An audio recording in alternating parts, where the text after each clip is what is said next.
Bapak Ibu hadirin yang saya hormati, dari jumlah bulan yang 12 itu Allah jelaskan minha arba'atun hurum. Ada 4 bulan yang disebut bulan yang dihormati, bulan yang disucikan, bulan yang diharamkan. 4, 3 bergandengan, 1 agak terpisah. Yang bergandengan itu Rajab, Sya'ban, Ramadan.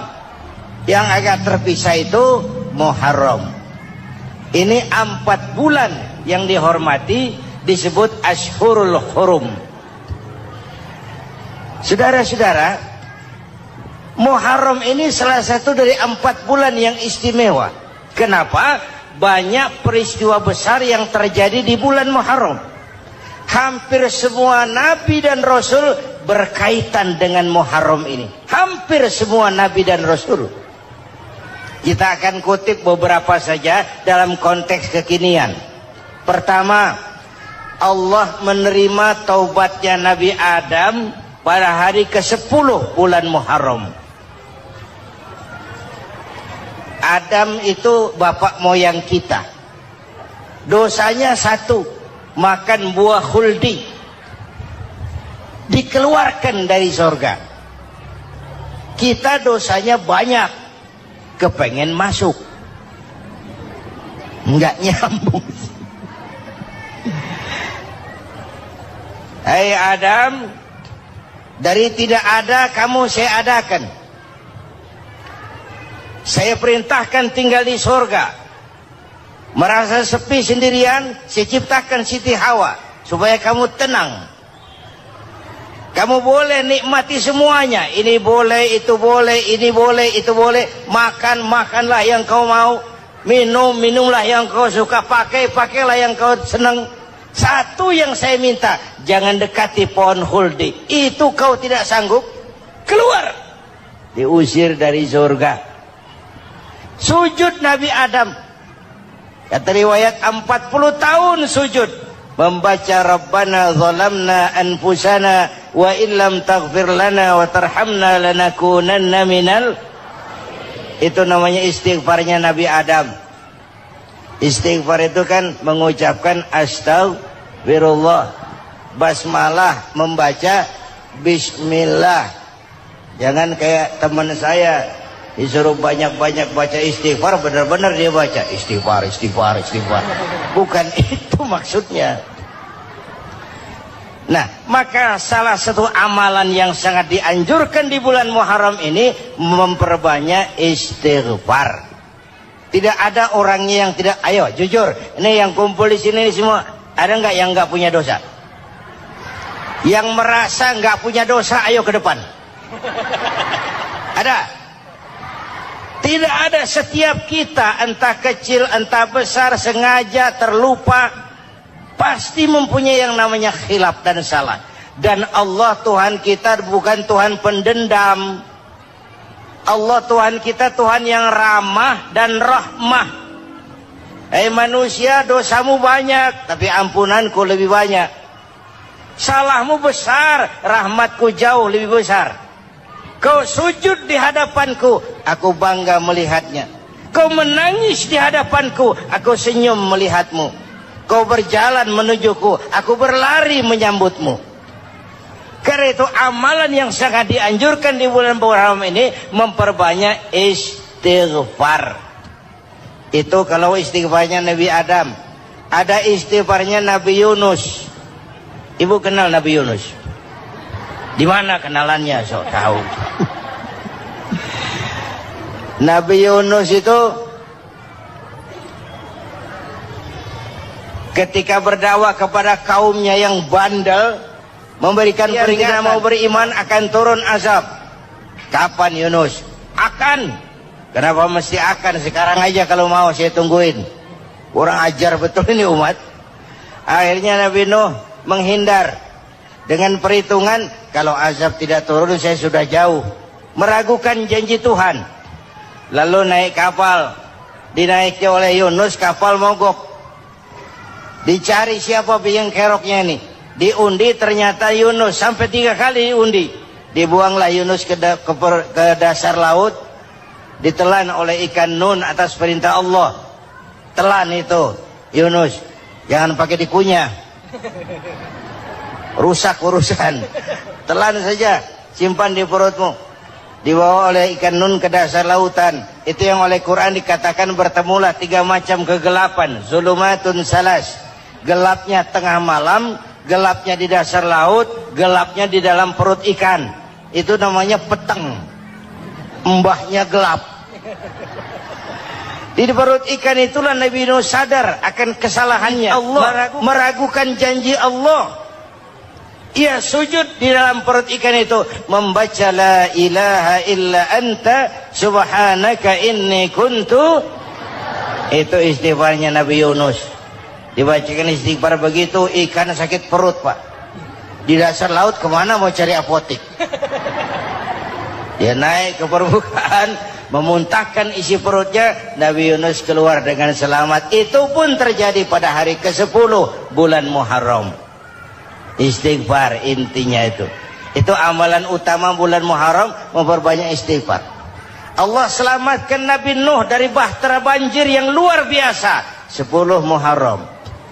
Allah selamatkan Nabi Ibrahim dari pembakaran Raja Namruz 10 Muharram. Setelah Nabi Ibrahim itu menghancurkan berhala-berhala, Abrahat pulang mau ibadah, lihat Tuhannya berantakan, marah besar. Siapa yang menghancurkan Tuhan-Tuhan kita ini? Ada yang lapor, kami lihat Ibrahim. Tangkap. Belum ada bukti. Tangkap dulu yang penting. Bukti belakangan. Tangkap. Wah, dikerahkanlah aparat. Tangkap Nabi Ibrahim. Disidang langsung oleh Abrahat. Oleh Namruz maksud saya. Ibrahim, kau yang menghancurkan berhala-berhala kami ini, Tuhan-Tuhan kami. Siapa bilang? Ada yang lapor. Saya dengar nggak semua berhala itu hancur. Ada yang paling besar, angkat tangan, saya lihat ada kampak di tangannya. Barangkali yang besar itu iseng tuh, yang kecil-kecil dikampakin. Tanya aja sama dia, kamu gila? Kenapa? Masa kami disuruh nanya berhala? Nggak bisa jawab. Kenapa disembah? Lebih gila mana? Tahu nggak bisa jawab kenapa disembah? Kurang ajar kamu Ibrahim. Bakar, dibakar. Ketika Ibrahim dilempar ke kobaran api yang menggunung, Allah perintah api, ya naru kuni bardan wa salaman ala Ibrahim. Hai api, dinginlah sampean. Api Madura waktu itu, Pak. Hai api, dinginlah sampean, selamatkan Ibrahim. Api tunduk kepada perintah Allah. Ibrahim masuk ke kobaran api, selembar rambut pun tidak terbakar. Kenapa? Apinya tunduk kepada perintah Allah. Kenapa? Karena Ibrahim orang yang takut kepada Allah. Api tunduk kepada perintah Allah. Kalau kita baca ayat itu, masuk ke api, mateng. Sudah hadirin yang saya muliakan, oleh karena itu selamatnya Ibrahim dari pembakaran Raja Namrud itu pun pada 10 Muharram, Yaumul Asyura, hari ke-10 dari bulan Muharram. Imedia. Bapak Ibu hadirin hadirat yang saya cintai, sebagian kecil tentang Nabi Adam, Nabi Ibrahim dan Nabi Yunus, tapi saya belum menceritakan tentang Nabi Nuh tadi. Mengulang kaji. Nabi Nuh salah seorang rasul yang masuk ulul azmi 5 besar, karena memang perjuangannya menggambarkan satu usaha yang ulet dan luar biasa. Beliau diberi umur 950 tahun, lalu berdakwah selama 900 tahun, sore, pagi, siang, malam, dapat pengikut tidak lebih 80 orang. Rata-rata 10 tahun satu. Kalau saya minta berhenti aja jadi nabi, Pak. Ustadz mana masih mau buka pesantren? 10 tahun buka pesantren, yang nyantri cuma satu. Pedagang mana yang masih mau dagang? 10 tahun dagang, yang beli satu. Pimpinan partai mana yang masih mau kampanye 10 tahun buka partai yang nyoblos 1? Bangkrut. Umatnya bandel, kurang ajar, durjana, bajingan, tengik. Umatnya Nabi Nuh ini kalau diceramahi telinganya ditutup dengan tangannya. Nabi Nuh akhirnya rekes. Tuhan, siang malam saya berdakwah kepada umat ini. Tiap kali saya sampaikan dakwahmu, mereka tutup telinganya dengan tangannya. Alergi dengar ceramah. Apa itu ceramah? Non profit. Saudara-saudara, jadi mau kamu gimana, Nuh? Sudah Tuhan, habiskan saja orang kafir. Nanti kalau punya anak, anaknya pun kafir moyangnya sikat habis. Biasanya kalau bapak kalong, anak kampret. Bapak nyolong, anak nyopet. Fotokopi gimana aslinya? Hampir habiskan saja. Itu mau kamu, Nuh? Iya. Oke. Nanti aku turunkan banjir, Nuh. Buat kapal. Dengan apa saya harus buat kapal, Nuh? Ya dengan kayu, kata Tuhan. Kayunya dari mana, Tuhan? Ya dari pohon, Nuh. Pohonnya belum ada, Tuhan. Ya tanam dulu, Nuh. Bikin kapal, kayunya nanam pohon. Apa artinya? Perjuangan perlu kesabaran. Sukses itu ada prosesnya. Nggak bisa simsalabim abracadabra lalu kita mau sukses. Semua ada prosesnya. Walaupun kenyataannya begitu. Sukses banyak bapaknya, gagal itu yatim. Kalau kita sukses banyak yang ngakuin. Yang baru ketemu pakai manggil encing. Ketemu baru. Tapi sukses banyak bapaknya. Gagal yatim, gak ada yang mau ngakuin kalau kita gagal itu. Udah bikin kapal dengan kayu di tengah kampung, bikin kapal ini. Bayangkan di tengah kampung bikin kapal, orang kafir makin menjadi-jadi. Lihat Nuh, kenapa? Makin sarap. Bikin kapal di tengah kampung mau belayar kemana? Tuh lihat, kalau orang nggak tahu tujuan, mountain setengah jalan. Proses yang dinilai bukan finalnya. Ya kayak gitu kesimpulannya. Saya enaknya sendiri. Bikin kapal. Kapal mendekati selesai. Ini orang kafir rame-rame datang ke kapal Nuh. Mau apa? Buang najis. Sakit perut berangkat ke kapal Nabi Nuh. Nongkrong. Dapat 2-3 tumpuk pulang. Lantai kapal dengan najis manusia. Inilah perjuangan. Bukan jalan raya lurus bertabur bunga di kanan kirinya. Banyak onak dan caci maki, antipat, segala macam. Nuh. Ada orang tua dasar kafir, kurang ajar, sudah stroke berangkat juga ke kapal Nuh. Mau buang najis, pincang-pincang digotong orang. Selesai buang najis, dia bangun, mau pulang, pegangan tiang kapal, terpeleset, jatuh di atas tumpukan najis. Terjadi keajaiban, yang stroke-nya sembuh. Lumpuhnya hilang. Berangkat digotong-gotong, pulang, jalan gagah sekali. Tapi orang kampungnya heran, ente sudah sembuh? Sudah. Berobat di mana? Kok begitu paten? Di kapal Nuh. Masih banyak.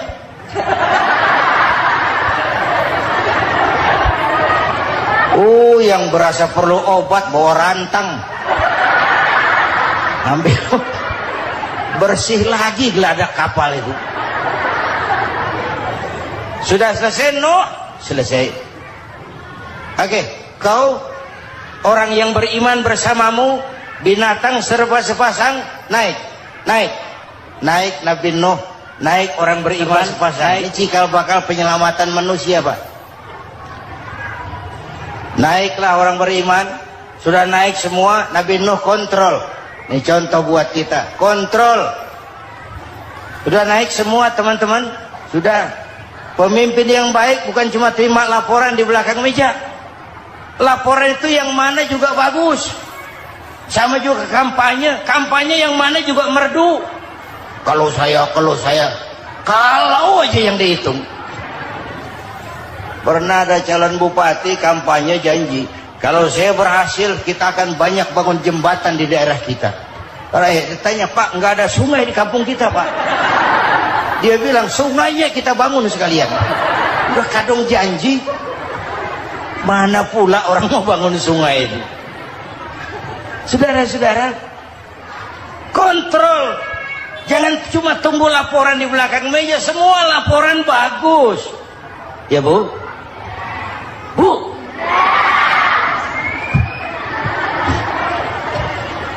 Nabi Nuh kontrol. Sudah naik semua? Sudah, Nuh. Pulan bin Pulan naik. Naik, Nuh. Paimin bin Tukijo. Naik. Kami lihat naik. Ada orang Jawa juga, Kiai.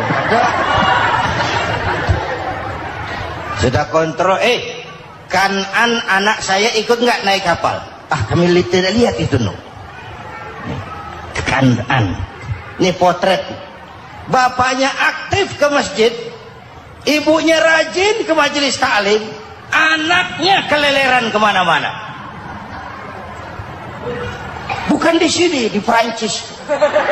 Udah di sini insya Allah sama.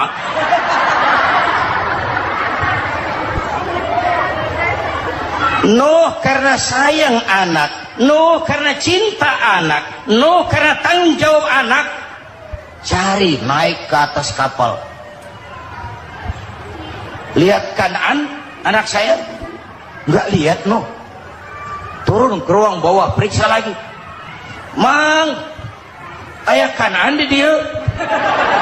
Jamaah Tasik nih rupanya ditanya. Tuh ayah, Mang. Ayah ke mana ya budak ya? Turun ke bawah Kanaan tuh. Orang nano orang ketok. Rombongan Jawa Tengah naik ke atas buritan. Dari buritan kelihatan ternyata Kanaan tidak ikut naik kapal, kumpul di darat bersama orang kafir. Ini potret kita sekarang. Kumpul sama orang kafir, hanyut anak-anak kita, ditelan budayanya orang kafir, ditelan tradisinya orang kafir, ditelan pergaulannya orang kafir.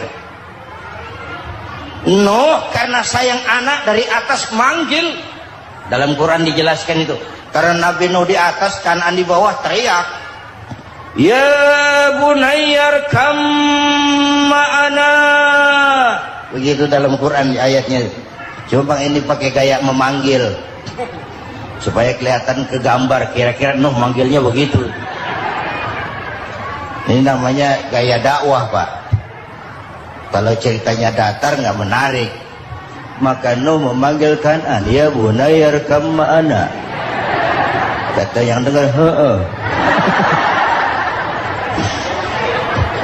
ini gaya orang manggil, ya bunayyar kam ma'ana.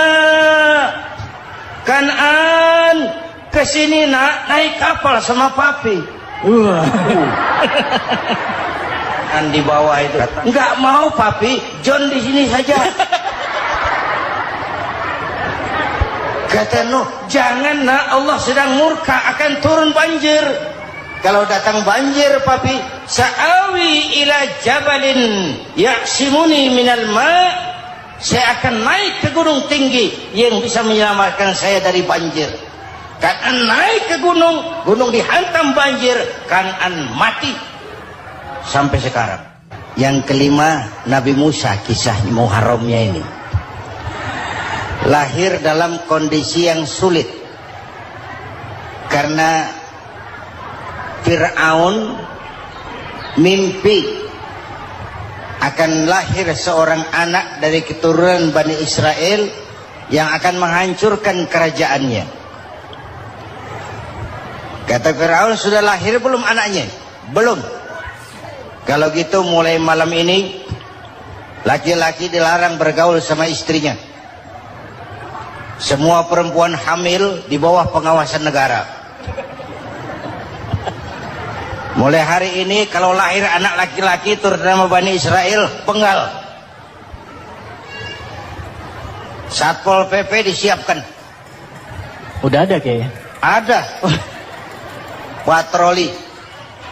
Bayangkan, nah Fir'aun itu bikin undang-undang seenaknya sendiri. Apalagi merasa kekuasaannya dalam ancaman. Penguasa manapun kalau merasa dalam ancaman, panik. Padahal kekuasaan itu kayak harimau. Makin lama ditaiki, makin sulit turun. Kenapa? Karena macannya makin lapar. Naik terus capek, turun dimakan harimau.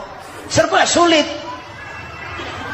Saudara-saudara, kalau kita mau belajar dari Pak Harto, saya melihat kekurangan Pak Harto cuma satu, terlambat berhenti.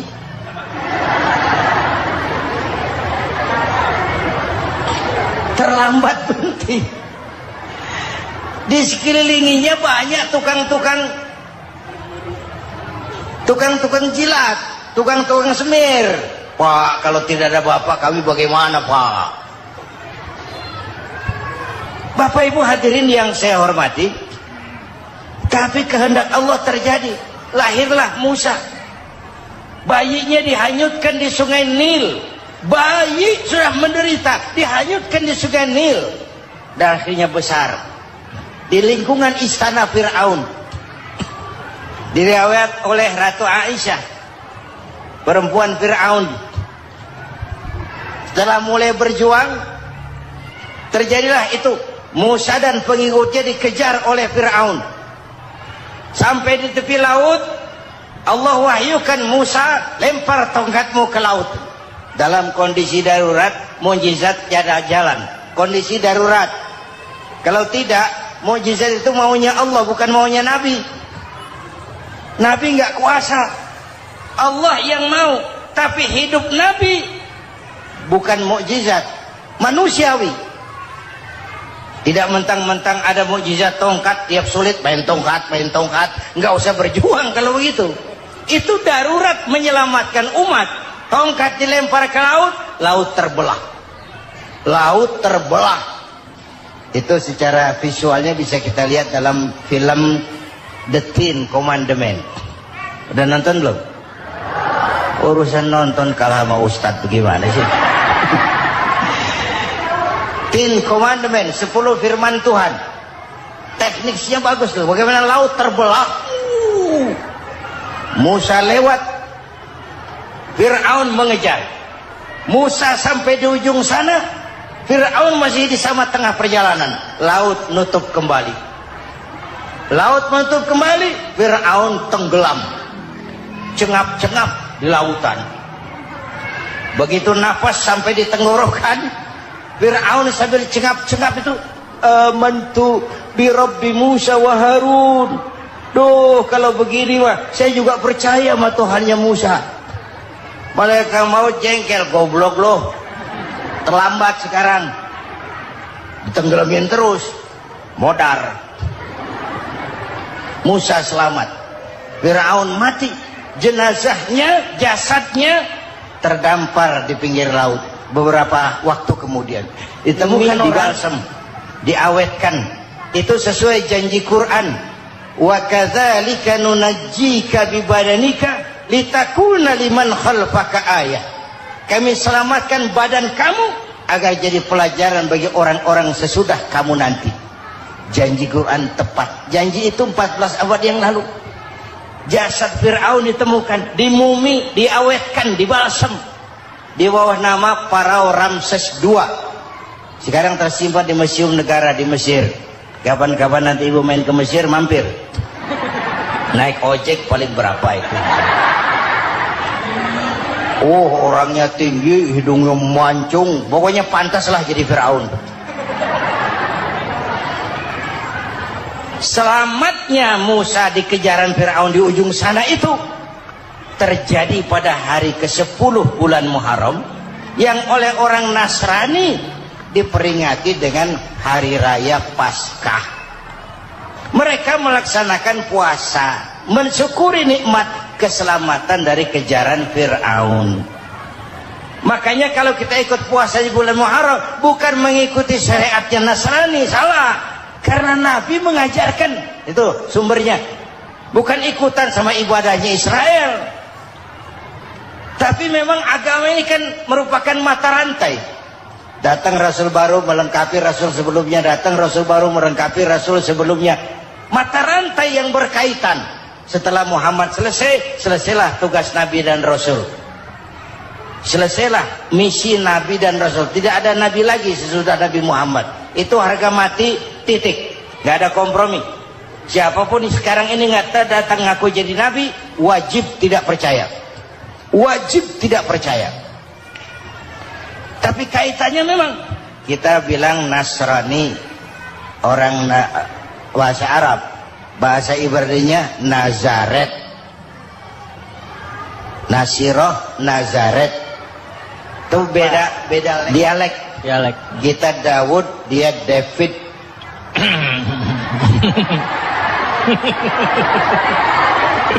Ibrani. Kita Ali, dia Alek. Kita Sulaiman, dia Solomon. Kita Camat, dia Comot. ini yang ngomong ini comot sembarang. Ini Bapak dan Ibu jamaah yang saya cintai, pertanyaan pertama, hijrah qalbiyah. Ada hijrah badaniyah, hijrah fisik yang dilakukan Nabi dan sahabat dari Mekah ke Madinah. Itu hijrah badaniyah. Ada hijrah qalbiyah, hijrah hati. Dan ini yang kita perlukan sekarang. Karena refleksinya akan membias kepada alur kehidupan. Kalau hati kita mau berhijrah, fisik akan ngikuti. Hijrah dari tempat, dari malas ibadah menjadi rajin ibadah. Hijrah dari maksiat kepada yang ma'ruf. Dari berpecah belah menjadi bersatu. Hijrah seperti itu yang sangat kita perlukan. Apalagi masyarakat ini paternalistik. Kita harus hijrah mental sekarang ini. Maka yang disampaikan tadi benar. Seorang ketua MK siap mengundurkan diri kalau terbukti anak buahnya terlibat suap. Itu walaupun siap, tapi sudah angin segar buat rakyat. Bahwa masih ada banyak insya Allah pejabat kita yang punya harga diri. Walaupun ada juga pejabat kita yang muka tembok, kulit badak, kuping kebo. Muka tembok, kulit badak, kuping kebo. Biasanya kalau kereta api tabrakan di negara-negara maju, Menteri Perhubungannya mundur. Di kita petugas palang pintu dipecat. Jauh sekali. Menteri sama petugas palang pintu benar diadili yang krocok-krocok, kopral-kopral itu. Padahal hadisnya jelas, ar-rashi wal murtashi finnar. Yang nyuap dan yang nerima suap dua-duanya neraka. Kasus potret belakangan ini, yang nerima suap, yang diuber, yang nyuap aman, yang nyuap aman, yang korupsi pajak dikecil-kecilin, yang ngemplang pajak aman. Padahal ngemplang pajaknya triliunan. Padahal dia sudah dikasih fasilitas oleh negara mengelola sumber daya alam negara yang artinya milik rakyat. Dia harus bayar pajak, uang pajaknya dikumpulkan bagi sebesar-besar kemakmuran rakyat. Itu tindakan merugikan rakyat. Karena itu betul, saya setuju, hijrah qalbi yang perlu kita lakukan sekarang. Hijrah hati. Kita ini bangsa Indonesia seperti timnas. Timnas sekarang anak-anak muda sudah berani pakai baju PSSI. Iya. Kenapa? Menang. Coba kalau kalah terus, nanti menang. Tapi bangsa Indonesia itu memang seperti timnas. Namanya kesebelasan. 11 orang. Walaupun ada pemain bintang ya ada presiden, gubernur, menteri, itu bintang-bintang. Tapi bintang baru ada artinya kalau dibantu 10 pemain yang lain. Cristiano Ronaldo, siapa itu? Penyerang tengah Real Madrid, bintang. Lionel Messi, siapa lagi itu? Barcelona, bercelana.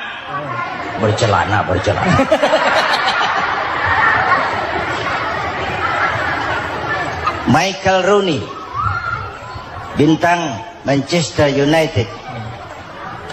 Ronaldo baru bintang, Messi baru bintang kalau ada 10 pemain yang lain. Bagaimanapun hebatnya Cristiano Ronaldo, kalau sendirian lawan satu kesebelasan, babak belur. Itulah kita, bangsa Indonesia. Kita satu kesebelasan, harus saling memperkuat. Ada bangsa kita ini yang jadi jaksa, ada yang jadi hakim, ada yang jadi polisi. Itu posisi penyerang tengah, kiri luar, kanan dalam, back, striker, kiper, posisi. Tapi sadar kita satu kesebelasan, Bung. Jangan bikin gol ke gawang sendiri. Kalau punya bola bagus, operan dong sama temannya. Yang bisa menciptakan gol, operan. Ada yang jadi pengusaha besar, bagus boleh. Punya untung besar, operan. Kasih masjid, kasih pesantren, operan. Ini kesebelasan kita kalau punya bola pelitnya setengah mati, Pak. Nggak mau ngoper. Bawa sendiri, mending bikin gol. Enggak. Kita ini satu kesebelasan. Satu sama lain harus saling memperkuat. Bahwa ada penyerang tengah, itu si posisi. Tapi kalau memang peluang memungkinkan, ayo dong operan. Saya iri sama kesebelasan Nasrani di Indonesia. Mereka kalau punya bola operannya cakep. Gereja cepat selesai, rumah sakit Kristen cepat selesai. Kenapa? Operannya bagus.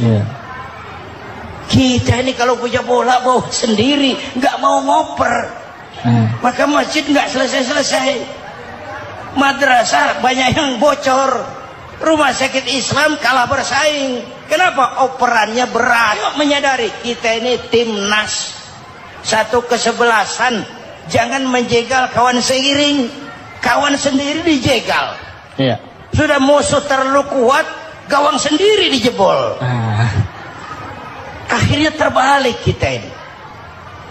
Ujian terberat telah diberikan Allah kepada para anbiya, kemudian para aulia, kemudian para ulama. Summal amsal fal amsal, ke bawah dan ke bawah, diuji setiap orang menurut kekuatannya berpegang kepada agama. Karena anak Melayu bilang, kalau takut dengan ombak, jangan berumah di tepi pantai. Kalau takut diterjang ombak, jangan berumah di tepi pantai. Kata ibu tadi, mau jadi pohon tinggi harus berani ketiup angin. Makin tinggi pohonnya, makin keras anginnya. Takut angin, jangan jadi pohon tinggi, jadilah rumput. Nggak ditiup angin, tapi diinjak kebo. Apa yang nggak ada resikonya? Apa yang nggak ada resikonya? Semua nabi ada yang dihantam kekuasaan yang arogansi. Ibrahim berhadapan dengan Namrud. Musa berhadapan dengan Fir'aun. Ada yang diuji dengan berhadapan umat yang sangat kurang ajar. Ada yang diuji dengan gosip yang dahsyat. Digosipi sama Zulaikha itu. Nabi Yusuf. Nabi Yusuf.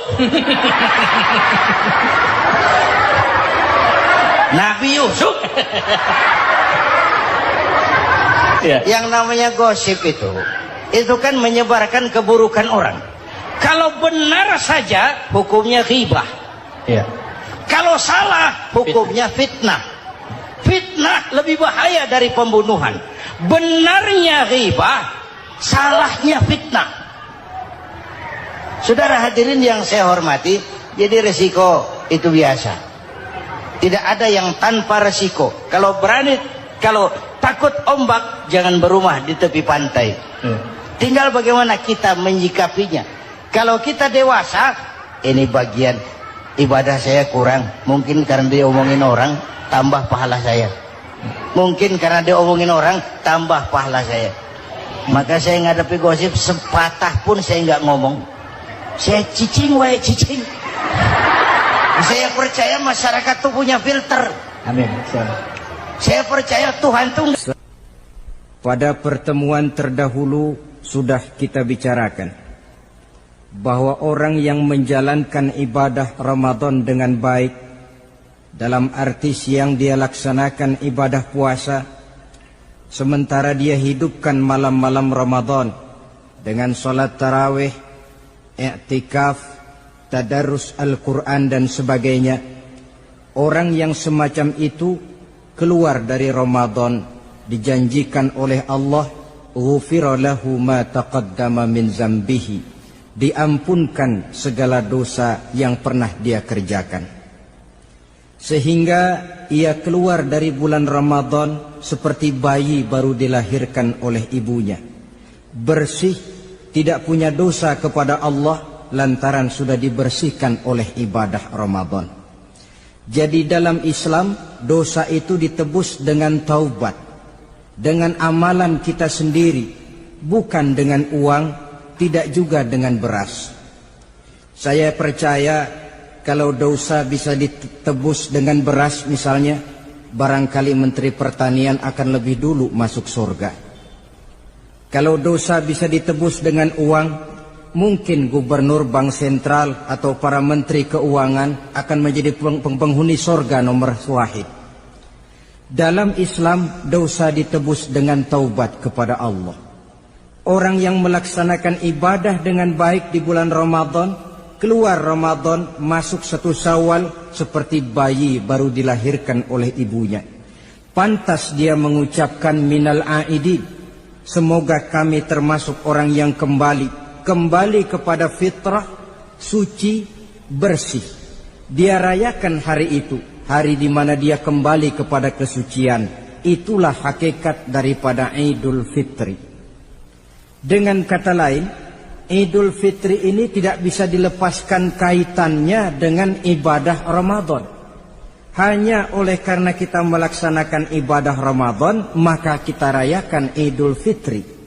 Dengan bahasa yang lebih langsung, sebenarnya yang berhak merayakan Idul Fitri mereka yang mengisi Ramadan dengan kegiatan ibadah. Saudara-saudara kaum muslimin yang berbahagia, lalu bagaimana prosesnya? Yang pertama, manakala datang senja akhir Ramadan, wajiblah kita mengeluarkan zakat fitrah. Sebab Rasulullah sallallahu alaihi wasallam bersabda, "Saumul 'abdi mu'allakun ma baina as-sama'i wal ardi hatta yu'addiya shadaqatal fitri." Sesungguhnya puasa seorang hamba bergantung antara langit dan bumi, yakni belum diterima oleh Allah sampai dia mengeluarkan zakat fitrahnya. Memang boleh mengeluarkan zakat fitrah itu sejak awal Ramadan. Itu waktu yang dibolehkan.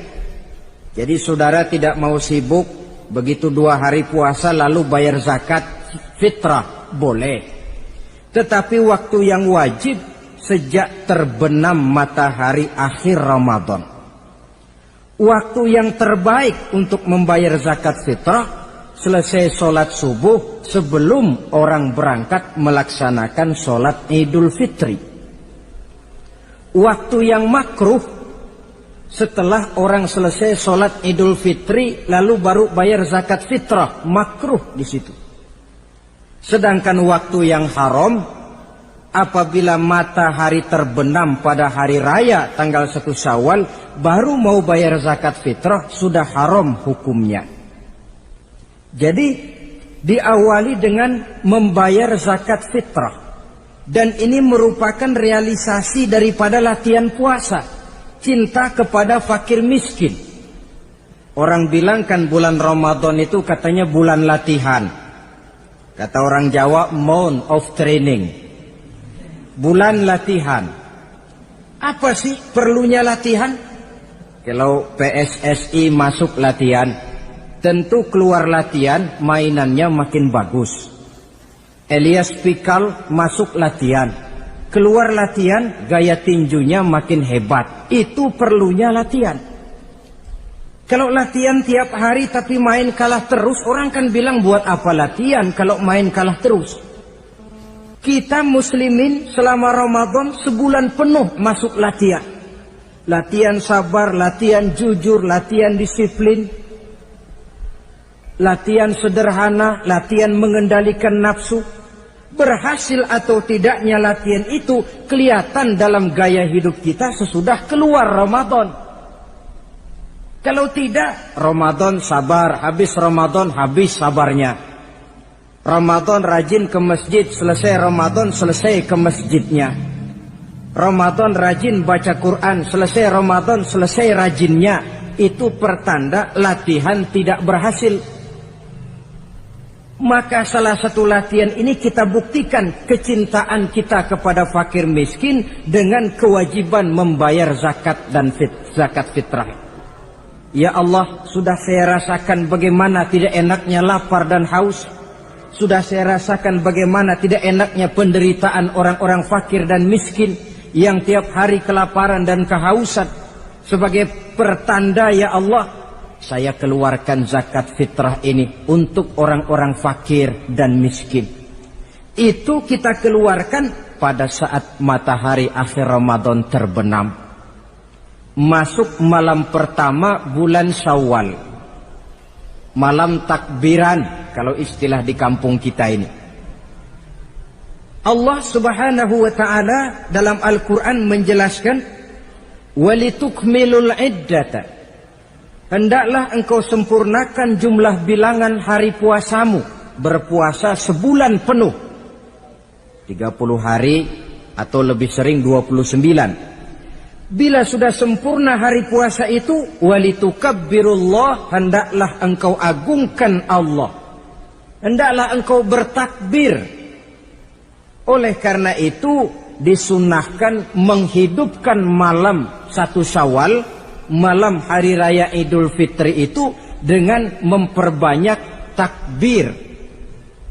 Sejak matahari terbenam selesai sholat maghrib, kita kumandangkanlah kalimat takbir itu dari rumah ke rumah, dari surau ke surau, dari masjid ke masjid, dari kampung ke kampung, pertanda rasa syukur kita yang tiada terhingga kehadirat Allah Subhanahu wa taala, Tuhan yang Maha Esa dan Maha Kuasa.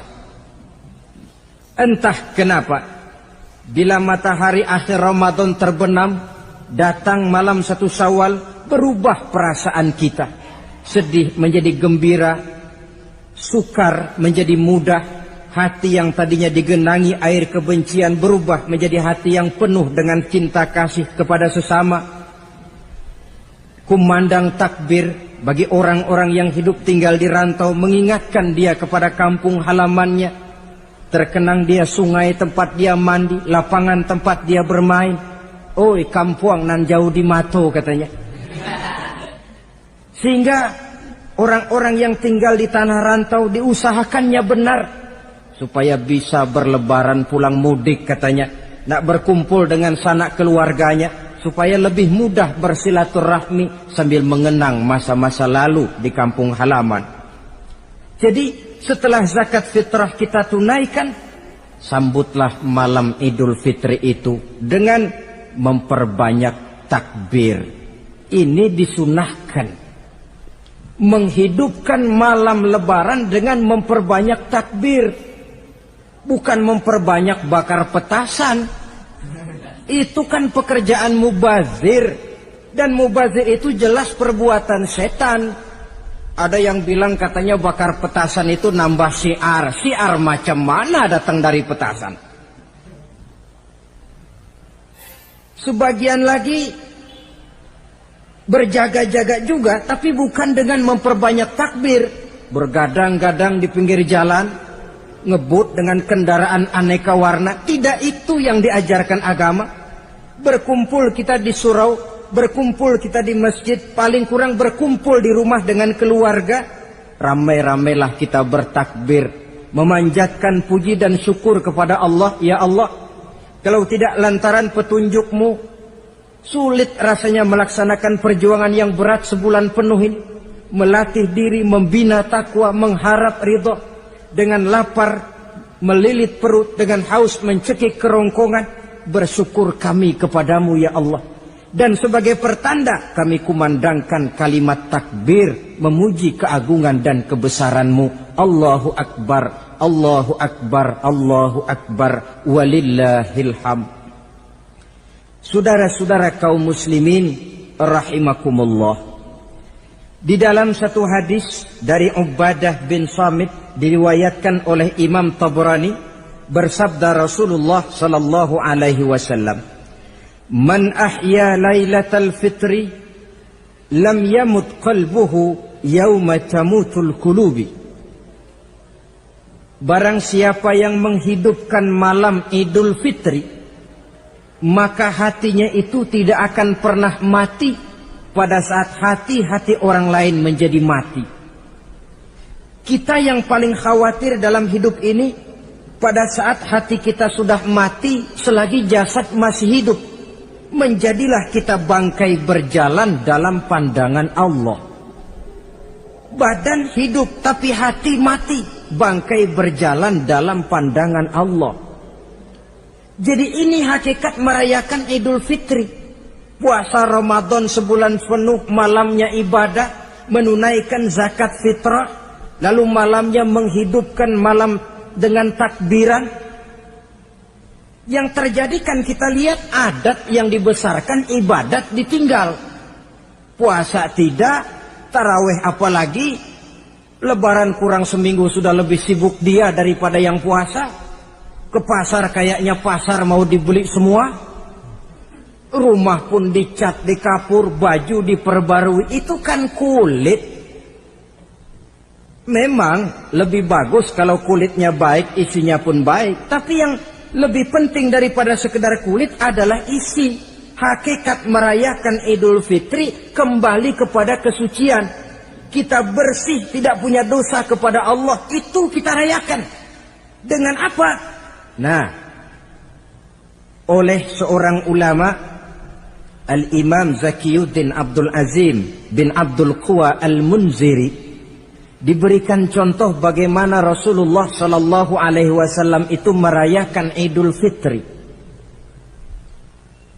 Beliau berkata, yuhibbu sallallahu alaihi wasallam ayyuqabilal 'ida bil bisri was surur. Rasulullah sallallahu alaihi wasallam cinta, senang menyambut Idul Fitri bil bisri was surur, dengan muka gembira dan dengan sikap sukacita.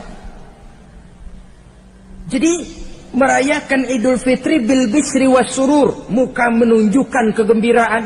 Kenapa gembira? Sudah berhasil berjuang sebulan penuh. Bukan gembira lantaran di rumah banyak dodol, kue, pakaian serba baru, sepatu pun serba baru. Bukan itu yang kita gembira. Gembira lantaran telah berhasil berjuang mengalahkan nafsu, memenuhi perintah Allah, melaksanakan puasa. Gembira lantaran kita kembali suci seperti bayi baru dilahirkan oleh ibunya. Bil bisri, muka menunjukkan kegembiraan, cerah di malam itu sampai di hari lebarannya.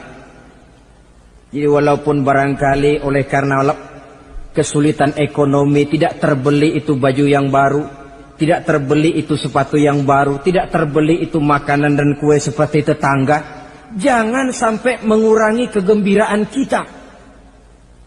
Tidak boleh menyambut lebaran itu dengan manyun. Tahu manyun? Mukanya sudah macam asam sama kukusan. Tidak ada menunjukkan sikap kegembiraan.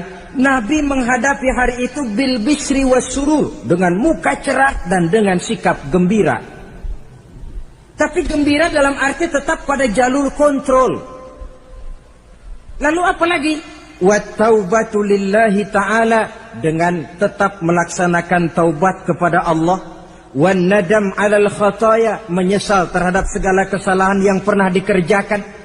Itu yang dilakukan baginda Nabi di hari raya. Wa masalihatil khusum, memperbaiki orang-orang yang bermusuhan. Wal akhzi binasiril mazlum, menolong orang-orang yang teraniaya.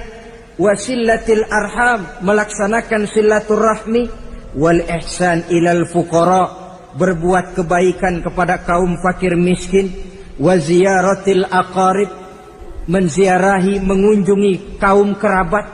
Itu hakikat di dalam melaksanakan Idul Fitri. Jadi jangan terbalik, sudah merasa baju baru, ini kan lebaran, merdeka. Kalau kemarin Ramadan kita dikekang, tidak boleh begini, tidak boleh begitu. Sekarang sudah keluar Ramadan, merdeka. Lalu dirayakannya Idul Fitri dengan bermabuk-mabukan, dengan judi, dengan perbuatan zina. Itu sama saja dengan baju baru habis dicuci, sudah diceburin lagi ke dalam comberan. Ini kan ibarat baju masuk Ramadan dicuci sebersih-bersihnya. Keluar Ramadan, masuk Lebaran, tetaplah berusaha menjaga kebersihan itu. Kalau ditinggalkan Ramadan merasa merdeka, melemparkan lagi diri ke lembah dosa, sama saja baju yang sudah putih, bersih, ditriska bagus-bagus, tapi lalu dilemparkan lagi ke dalam comberan. Na'udzubillah min zalik. Saudara-saudara kaum muslimin yang berbahagia, jadi setelah zakat fitrah kita bayar, hidupkan malam Idul Fitri itu dengan mengumandangkan kalimat takbir. Lalu bila datang sholat subuh di pagi hari pertama bulan Syawal, kita laksanakanlah sholat subuh itu berjamaah. Jangan sampai terbalik, saking kepengennya sholat Idul Fitri, subuhnya enggak. Ini kan sama saja kata orang nyari jarum kapak hilang. Tak membela yang sunnah, yang wajib disia-siakan. Sholat Idul Fitri itu sunnah saja hukumnya. Sholat subuh wajib.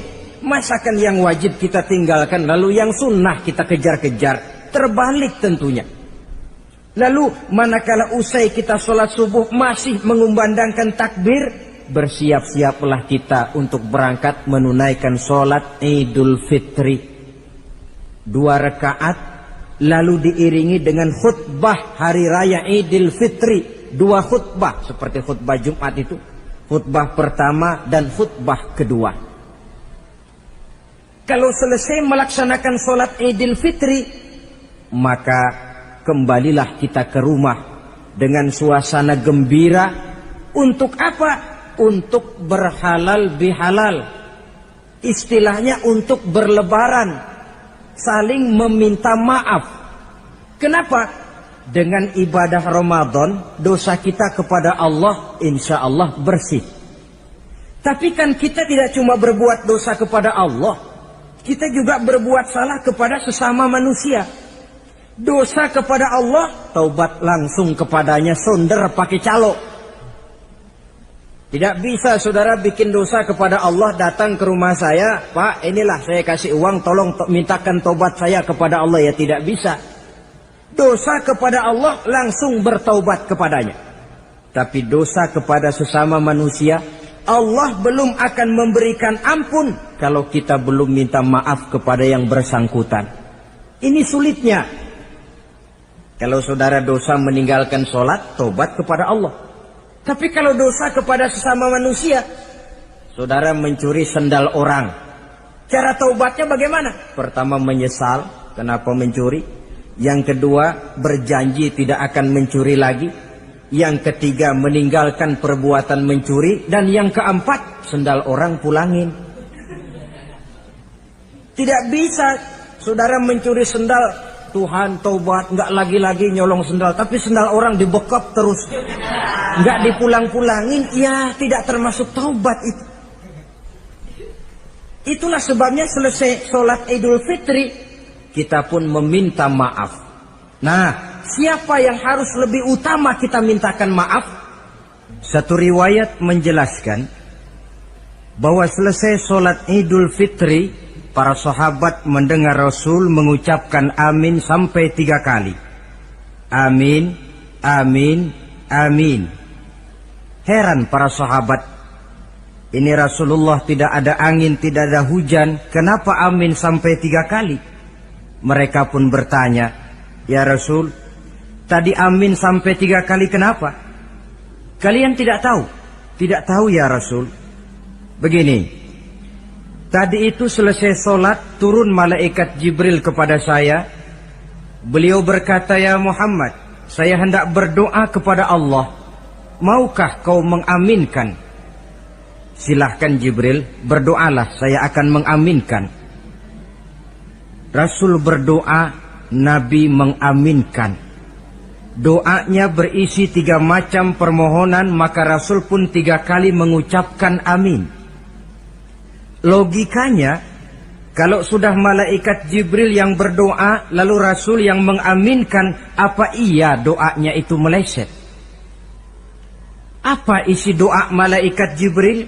Yang pertama doa beliau, ya Allah, hari ini, 1 Syawal ketika itu, saya mohon kepadamu, janganlah engkau terima puasa dan ibadahnya anak yang durhaka kepada kedua orang tuanya.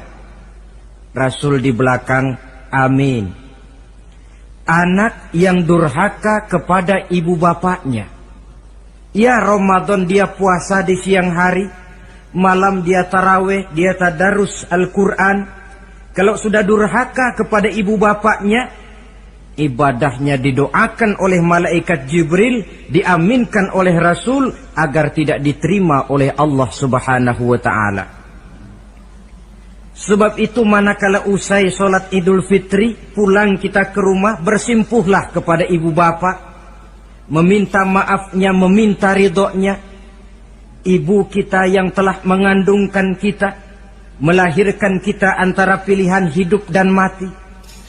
Bapak yang pergi pagi pulang sore, peras keringat banting tulang untuk mendidik dan membesarkan kita. Demi setelah kita yang anak ini jadi orang, kadang-kadang lupa kacang akan kulitnya. Bagaimanapun tinggi status sosial seorang anak, bagaimanapun banyak gelar di sandangnya, bagaimanapun kayanya dia, kalau sudah durhaka kepada kedua orang tuanya, alamat hidup tidak akan memperoleh keberkahan. Doa malaikat Jibril yang kedua, ya Allah, hari ini saya mohon kepadamu, jangan engkau terima puasa dan ibadahnya suami istri yang tidak saling memaafkan. Sebab itu seorang suami, seorang istri, selesai turun sholat Idul Fitri, hendaklah berlapang dada si suami memaafkan istrinya, meridhokannya. Si istri pun bersimpuh meminta maaf dan ridho suaminya. Istri yang durhaka kepada suaminya. Sebab itu tidak heran kalau Rasul dalam satu hadis pernah menjelaskan, ayyumam ra'atin matat wa zawjuha anha radin illa dakhalatil jannah. Kalau ada seorang perempuan meninggal dunia, suaminya ridho kepadanya, itu perempuan akan masuk surga. Ini artinya, kalau seorang perempuan meninggal, suaminya tidak ridho kepadanya, biar dia tukang sholat, biar dia ahli puasa, biar dia hadir di majelis taklim manapun, meninggal tidak diridhoi suaminya, pintu surga belum dibukakan sampai suaminya ridho kepadanya. Riwayat lain menjelaskan bahwa sepulang Isra dan Mi'raj, Rasul bercerita kepada para sahabat, saya dalam perjalanan Mi'raj itu diperlihatkan neraka. Neraka ya Rasul? Iya. Lalu bagaimana? Saya lihat isinya kok kebanyakan perempuan. Perempuan? Laki bagaimana ya Rasul? Laki juga tidak sedikit. Kenapa lebih banyak perempuan ya Rasul? Apa mereka tidak sholat? Sholat. Tidak puasa barangkali? Mereka rajin puasa. Tidak suka mengaji barangkali? Mungkin lebih rajin dia dari suaminya. Lalu apa penyakitnya ya Rasul? Beliau menjawab, hunna yakfurnal asir. Penyakit perempuan itu dimanapun, tidak pandai bersyukur, kurang rasa terima kasih kepada suaminya. Suaminya yang bertahun-tahun pergi pagi pulang sore, peras keringat banting tulang untuk menghidupi keluarga, sekali saja terselip berbuat salah, hilang jasanya yang bertahun-tahun itu. Cuma salahnya saja yang diingat. Ibarat kata pepatah, panas setahun, habis dibalas oleh hujan satu hari. Habis dibalas oleh hujan satu hari. Malaikat Jibril yang ketiga, ya Allah, hari ini saya mohon kepadamu, janganlah engkau terima puasa dan ibadahnya muslim yang tidak mau memaafkan sesama saudaranya muslim. Tugas kita adalah meminta maaf, tetapi memberi maaf lebih mulia, karena memang memberi maaf lebih sulit daripada meminta maaf. Oleh sebab itu momen hari raya Idul Fitri intinya adalah halal bihalal. Bukan lalu merasa merdeka sudah ditinggalkan oleh Ramadan, berbuat sesuka hati, yang laksana baju sudah dibersihkan tapi dibenamkan kembali ke dalam lumpur. Yang kita inginkan agar bersih hubungan kita dengan Allah dan baik juga hubungan kita kepada sesama manusia. Hadis yang kedua, pada suatu hari ketika kumpul dengan para sahabat, Rasul bertanya, "Atadruna manil muflis?" Saudara-saudara, tahu nggak siapa orang bangkrut, orang sial, orang yang tidak beruntung itu siapa? Pertanyaan yang menarik. Jawaban sahabat macam-macam. Ada yang bilang, al-muflisu fina man la dirham lahu wala mata'. Ya Rasul, menurut pendapat kami, orang yang bangkrut, orang yang sial, yang tidak punya duit dan tidak punya harta. Itu jawab sahabat, dan begitu jawab banyak orang sekarang. Siapa yang banyak uang, raja dia. Yang tidak punya uang, bangkrut dia.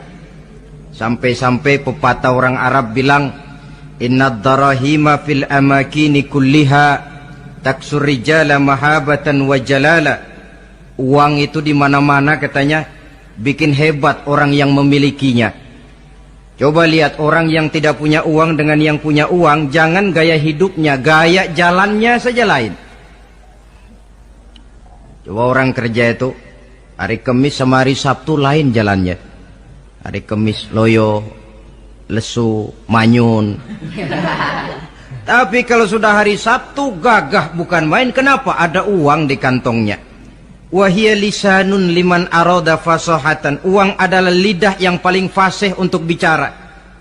Bicara lidah macet, coba uang yang bicara. Talk share. Wahia silahun liman arada qitalan. Uang juga senjata paling ampuh bagi orang yang mau maju ke medan perang. Tapi apa benar begitu? Rasul menjawab, innal muflisa min ummati. Orang yang bangkrut dari golongan umatku. Umatku bukan orang lain.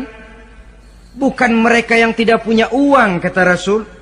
Bukan mereka yang tidak banyak hartanya. Orang yang bangkrut dari golongan umatku, mayyati yaumal qiyamah bisolatin wa siyamin wa zakatin. Orang yang di hari kiamat nanti datang menghadap Allah dengan membawa pahala solat. Sebab waktu di dunia dia tukang solat. Menghadap Allah dia setor, ya Allah ini pahala solat saya. Solat wajibnya, solat sunnah rawatib nawafilnya. Wasiyamin, pahala puasa juga dia bawa setor kepada Allah. Baik puasa wajib Ramadan, puasa sunnah Senin Kemis, puasa sunnah 6 hari di bulan Syawal. Wa zakatin, pahala zakatnya juga dia bawa menghadap Allah di satu pihak. Cuma sayang kata Allah, wa ya'ti qad syatama haza, dia juga datang membawa dosa karena pernah mencaci maki orang. Wa qazafa haza, pernah memfitnah orang. Wa akala mala haza, pernah memakan harta orang dengan cara yang batil. Wa syafaka dama haza, mengalirkan darah orang tanpa alasan yang benar. Di satu pihak datang membawa pahala ibadah, di lain pihak datang menyandang dosa kepada manusia. Kalau ini yang terjadi, bagaimana nasib kita? Kata baginda Rasul, maka diambillah dosa orang yang pernah kita fitnah. Untuk apa? Diberikan kita. Sudah enak-enak, ya Allah, ini pahala solat saya. Tahu-tahu datang orang, sebentar ya Allah, orang ini waktu di dunia memang ahli solat, tapi saya tanpa salah pernah difitnah. Sakit hati saya, hancur nama baik saya lantaran ulahnya. Saya menuntut keadilan. Benar, orang ini pernah kau fitnah? Benar ya Allah. Kalau begitu pahala solatmu sini, kasihin orang yang kau fitnah. Habis pahala solat, datang lagi orang menagih, ya Allah, dia memang waktu di dunia ahli bayar zakat, tapi juga dia sering makan harta orang dengan cara yang batil. Benar? Benar ya Allah. Sini, pahala zakatmu berikan kepada orang yang hartanya kau makan dengan cara yang batil. Fa in faniyat hasanatuhu qabla ayyuqda ma alaihi, kalau pahala kebaikannya sudah habis untuk nutup hutang dosa, sementara tagihan datang terus, ukhiza min khotoyahum, maka diambillah dosa orang-orang yang pernah kita fitnah, kita caci maki, kita zolimi, untuk diberikan kepada kita. Apa enggak bangkrut ini? Sudah pahala dipretelin, dosa dikasih lagi. Ibarat orang dagang, modal habis, tagihan utang datang terus. Apa pasalnya ini? Dia cuma baik kepada Allah. Solatnya betul, puasanya bagus, zakat dia bayar. Tapi kepada sesama manusia, dia tukang fitnah, tukang mencaci maki, ahli makan harta orang dengan cara yang batil. Bangkrut nasibnya di akhirat nanti. Maka keliru kalau momen Idul Fitri itu dimanfaatkan untuk sesuatu yang merusak arti kesucian, merusak arti fitrah. Mari kita dengarkan hadis dari Wahab bin Munabbah. Inna iblis alaihi la'nah yasihu fi kulli yaumi idin. Iblis tiap hari raya Idul Fitri teriak-teriak. Akibat teriakannya, laskarnya, bala tentaranya kumpul. Ya Sayyidana, man aghdabuka?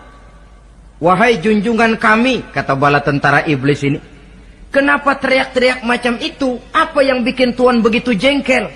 Kasih tahu saja sama kami, biar kami hancurkan siapa yang telah menyakitkan hati Tuhan. Kata iblis, tidak ada yang nyakitin hati saya. Cuma kamu perlu tahu, kata iblis, innallaha qad ghafara li hazihil ummah fi hadzal yaum. Hari ini, hari Idul Fitri, Allah telah mengampunkan dosa umat yang berpuasa. Itu yang nyakitin hati saya. Setengah mati saya menggoda mereka, supaya mereka mabuk, supaya mereka zina, supaya mereka judi, supaya mereka merusak. Mereka puasa di bulan Ramadan, hari ini Allah ampunkan dosa mereka. Apa enggak sakit hati saya? Lalu apa tugas kami, Tuhan?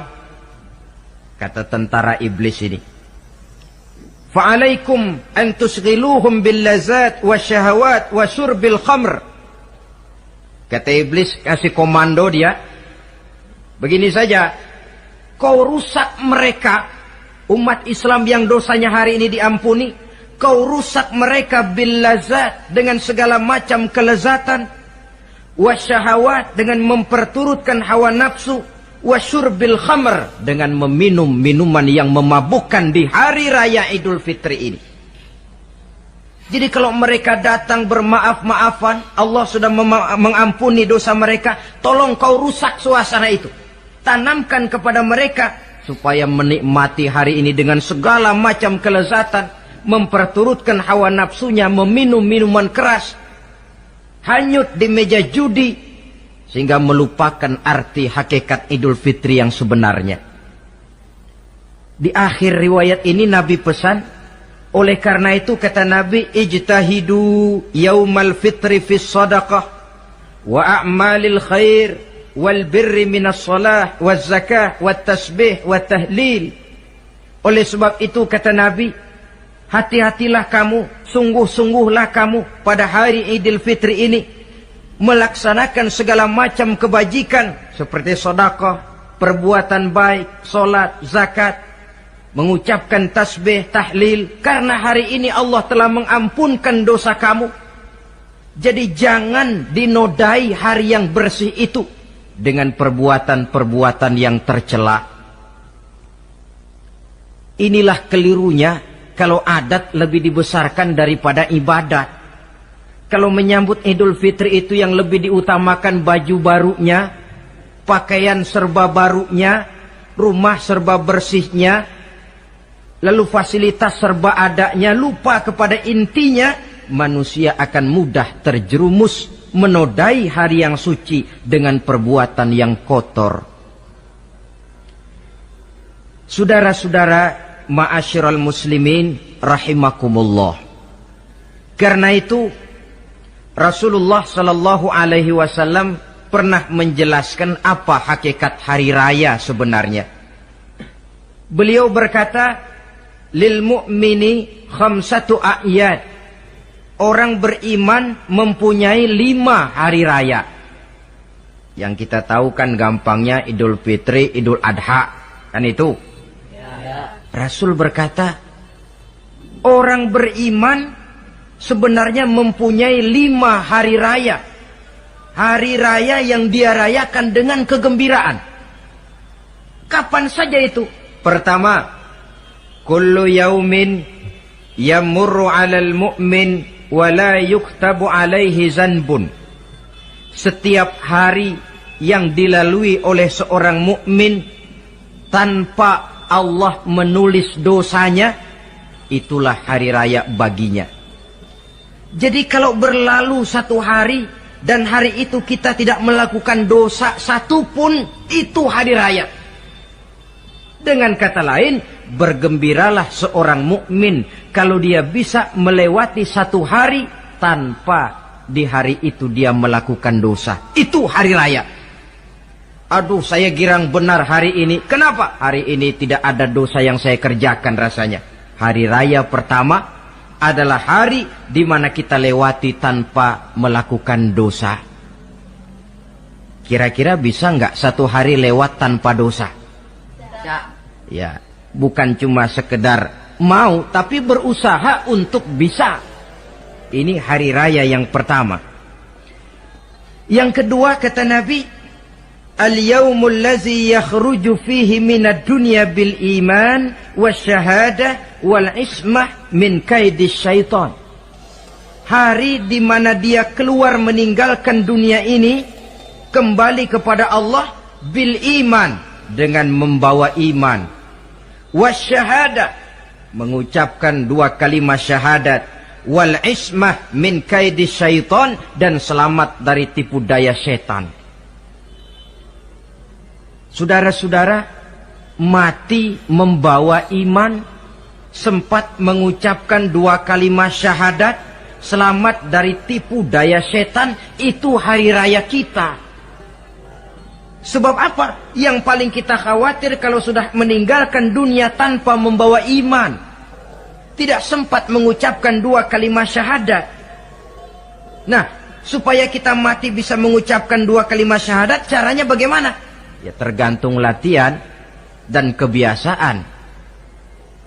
Orang kepengen kaya mesti latihan kaya. Orang kepengen bisa nyanyi mesti latihan nyanyi.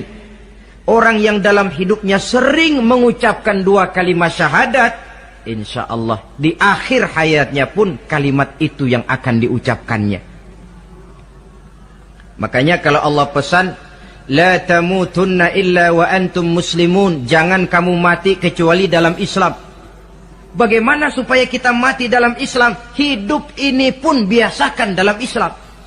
Hanya mereka yang membiasakan hidup secara Islam, insya Allah bisa mati dalam lingkungan Islam. Ini hari raya yang kedua.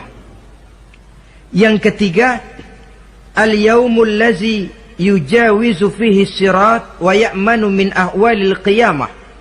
Hari di mana dia lewat di atas sirat dan aman dari huru-hara hari kiamat. Lewat di atas sirat dengan selamat, itu hari raya yang membawa kegembiraan. Yang keempat, al-yaumul lazi yadkhulu fihi al-jannah wa ya'manu minal jahim. Hari di mana dia masuk ke dalam surga dan aman dari siksaan neraka. Hari raya terakhir, al-yaumul lazi yanzuru fihi ila rabbih. Hari di mana dia bertemu dengan Allah Tuhannya. Itu hari raya terbesar. Masuk surga itu enak, tapi bertemu Allah jauh lebih enak. Sama saja kita masuk istana negara itu nikmat, tapi bertemu presiden jauh lebih nikmat. Mungkin begitu masuk istana negara kita heran, kagum melihat lukisan, melihat dekorasi, tapi begitu bertemu dengan kepala negara, lupa kita dengan indahnya bangunan istana negara. Mungkin ketika masuk surga kita kagum, begitu luar biasa kenikmatannya. Ketika bertemu dengan Allah, hilang kenikmatan surga, tertutup oleh nikmatnya bertemu Allah. Ma'asyiral muslimin rahimakumullah. Nah, lalu ada satu tradisi di negara kita ini yang disebut acara halal bihalal. Di Arab ini tidak ada. Dan memang halal bihalal itu bahasa Arab yang di Arab sendiri tidak terpakai. Halalun bihalalin artinya saling halal menghalalkan. Maksudnya saling maaf memaafkan. Kemarin saudara tanpa salah saya pukul, haram. Kesempatan ini tolong dihalalkan, artinya tolong dimaafkan. Karena kita bertemu seorang-seorang sulit, datang dari rumah ke rumah pun memakan waktu. Biasanya pun orang mengadakan acara kumpul, entah itu organisasi, entah itu kantor, entah itu keluarga besar, kumpul dalam satu acara yang lazimnya mereka sebut dengan halal bihalal. Rangkaiannya tidak terpisahkan dari puasa Ramadan, Idul Fitri, dan halal bihalal. Artinya, karena kita melaksanakan puasa di bulan Ramadan, maka kita rayakan Idul Fitri.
Oke guys, let's go.